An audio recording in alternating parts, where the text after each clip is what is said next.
చేయాలనే పట్టుదల ఉంది. మేము ఎప్పుడు కూడా ఆలోచించేది ఈ రాష్ట్రం బాగుండాలనే ఉద్దేశంతోనే మేమందరం ఇక్కడ కలిసి వచ్చాం. ఈరోజు ఒక్క విషయం మీరు గుర్తుపెట్టుకోండి, పవర్ స్టార్ పవన్ కళ్యాణ్ గారు ఈ రాష్ట్రం కోసం ఆలోచించే వ్యక్తి. 2014లో పోటీ చేయకుండా ఎన్డీఏకి సహకరించిన వ్యక్తి, సపోర్ట్ చేసిన వ్యక్తి పవన్ కళ్యాణ్ గారు అని చెప్పి నేను మీకు తెలియజేస్తున్నా. నేను జైల్లో ఉన్నప్పుడు ఆయన స్వచ్ఛందంగా వచ్చి ఒకే మాట చెప్పాడు, పొత్తుల వల్ల లాభాలు నష్టాలు బేరీ చేసుకోకుండా ఆయన చెప్పిన మాట, ఈ రాష్ట్రంలో ఓట్లు చీలడానికి వీలు లేదు, మేము కలిసి పోటీ చేస్తామని మొదట చెప్పిన వ్యక్తి పవన్ కళ్యాణ్ గారు అని చెప్పి నేను మీకు తెలియజేస్తున్నా. అదే నాంది మేమందరం కలవడానికి. ఈరోజు ఒక విషయం గుర్తుపెట్టుకోండి, అటు బీజేపీ ఇటు తెలుగుదేశం జనసేన కలిసామంటే మా కోసరం కాదు, అందరం కూడా తగ్గాం, అందరం కూడా ఒక అవగాహనకు వచ్చాం. ఆ అవగాహనే ఇక్కడ చూస్తే కిరణ్ కుమార్ రెడ్డి గారు బాలసుబ్రహ్మణ్యం పోటీ చేస్తే పక్కన కోడూరులో కిరణ్ కుమార్ రెడ్డి గారు ఎంపీగా, జనసేన ఎమ్మెల్యేగా పోటీ చేసే పరిస్థితికి వచ్చాం. అందుకే నేను మిమ్మల్ని అందరినీ కోరుతున్నాను, తప్పుడు మాటలు మాట్లాడుతున్నారు. కిరణ్ కుమార్ రెడ్డి గారు సీఎంగా ఉన్నప్పుడు ఏ ముస్లిం సోదరులకైనా అన్యాయం జరిగిందా తమ్ముళ్ళు నేను అడుగుతున్నా. తెలుగుదేశం పార్టీ అధికారం ఉన్నప్పుడు ఏ ముస్లింలకైనా అన్యాయం జరిగిందా నేను అడుగుతున్నా. ముస్లింలకు న్యాయం చేసిన పార్టీ తెలుగుదేశం పార్టీ. అపోహలు సృష్టించి మిమ్మల్ని ఇబ్బంది పెట్టాలని ఆలోచించే పార్టీ ఈ వైఎస్ఆర్ కాంగ్రెస్ పార్టీ అని చెప్పి కూడా నేను మీకు తెలియజేస్తున్నా. ఇక్కడికి వచ్చినప్పుడు ముఖ్యమైన సమస్య రాజంపేటలో ప్రతి ఒక్కరూ ఆలోచించే సమస్య ఏది తమ్ముళ్ళు? గెస్ చేయండి మీరే. ఏది ఏది ఏది తెలుసు అంటే చేలిపైకి ఎత్తండి. ముఖ్యమైన సమస్య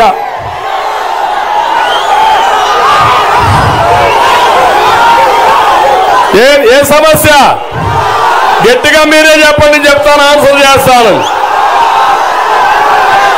జిల్లా సమస్య.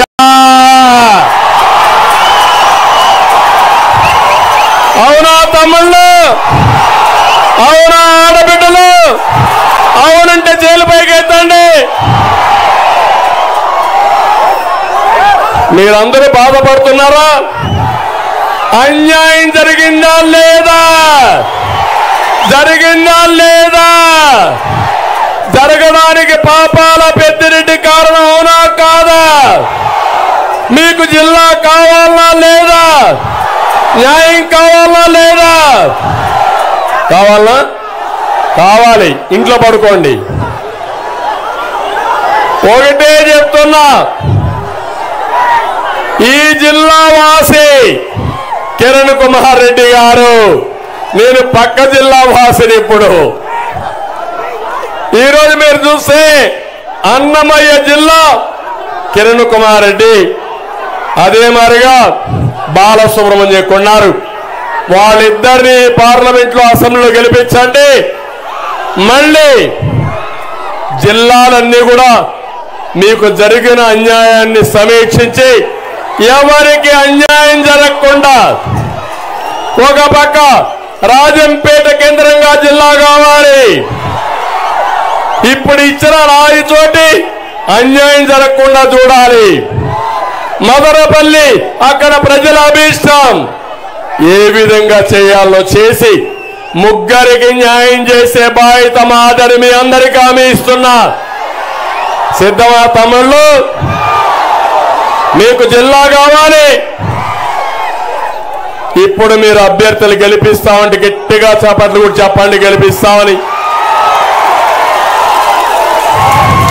ఎప్పుడు కూడా ప్రజాభిప్రాయం ప్రకారం పరిపాలన జరగాలి. అధికారం ఉందని అధికార మదంతో ఇష్టానుసారంగా రాజకీయం చేస్తే ఇదే జరుగుతుంది. అదే ప్రజా తిరుగుబాటు. ఆ తిరుగుబాటు నేను చాలా స్పష్టంగా ఈ రాజంపేటలో చూస్తున్నా. ఇది చూసిన తర్వాత అనిపిస్తా ఉంది, రాయలసీమలో తిరుగుబాటు ప్రారంభమైంది. అన్ని సీట్లు మనమే గెలుస్తున్నాం. డ్రామా కంపెనీ మూసేయబడుతుంది. జగన్మోహన్ రెడ్డి ఇంటికి పోతాడు. 2014లో శవ రాజకీయం చేసిన అవునా కాదా? 2019లో బాబాయిని గొడ్డలతో చంపి రాజకీయం చేసిన అవునా కాదా అని అడుగుతున్నా. తమలో నేను అడుగుతున్నా, హూ కిల్డ్ బాబాయ్? హూ కిల్డ్ బాబాయ్? హూ కిల్డ్ బాబాయ్? తెలిస్తే చేలు పైకెత్తండి. జగన్మోహన్ రెడ్డి తెలియదంట, దేవుడికే తెలుసంట.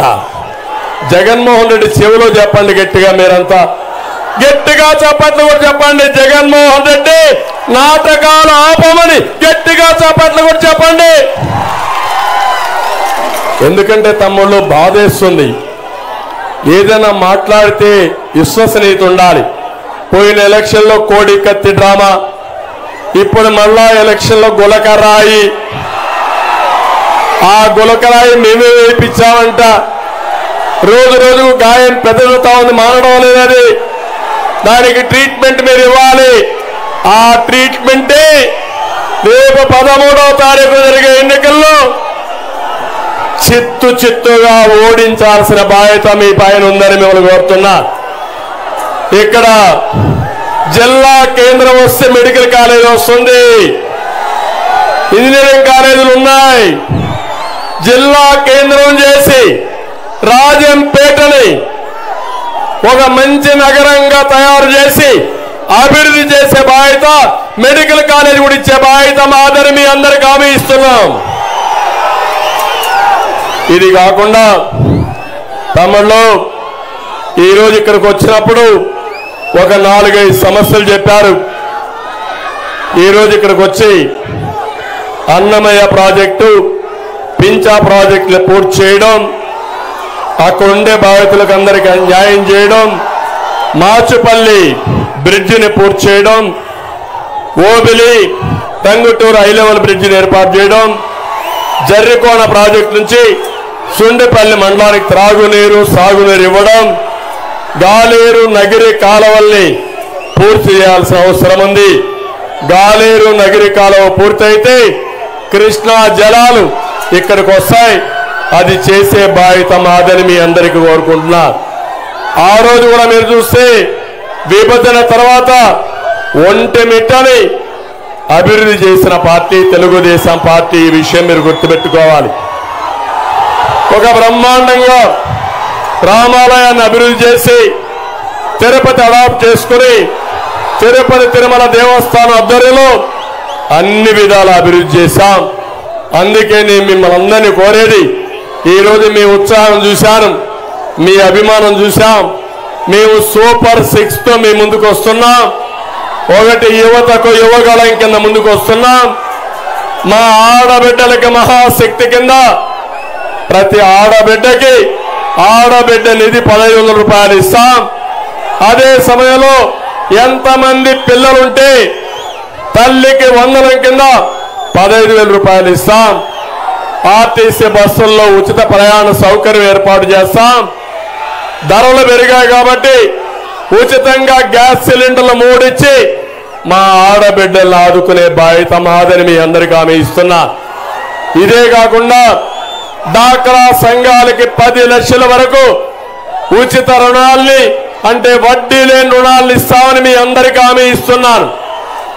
ఇది కాకుండా రైతుల కోసమే కాకుండా పేదవాళ్ళందరికీ ఇంటి జాగాలు ఇస్తాం, ఇండ్లు కట్టిస్తాం. ఈరోజు జగన్ కట్టింది గూళ్ళు కట్టాడు, ఊళ్ళు కాదు.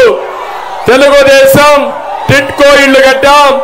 ఈరోజు హామీ ఇస్తున్నాం, ప్రతి ఒక్కరికి 2-3 సెంట్లు ఇంటి జాగా ఇచ్చి ఇళ్లు లేని ప్రతి ఒక్కరికి ఇళ్లు కట్టించే బాధ్యత తీసుకుంటాం. ఇది కాకుండా పింఛన్లు అయితే 4,000 రూపాయలు ఇస్తాం. పింఛను ఏప్రిల్ నుంచి ప్రారంభిస్తాం. 3 నెలలు బకాయిలు కూడా జూలైలో ఇస్తారని మీ అందరికి హామీ ఇస్తూ వాళ్ళ ఇంటి దగ్గరనే పింఛను ఇస్తాం.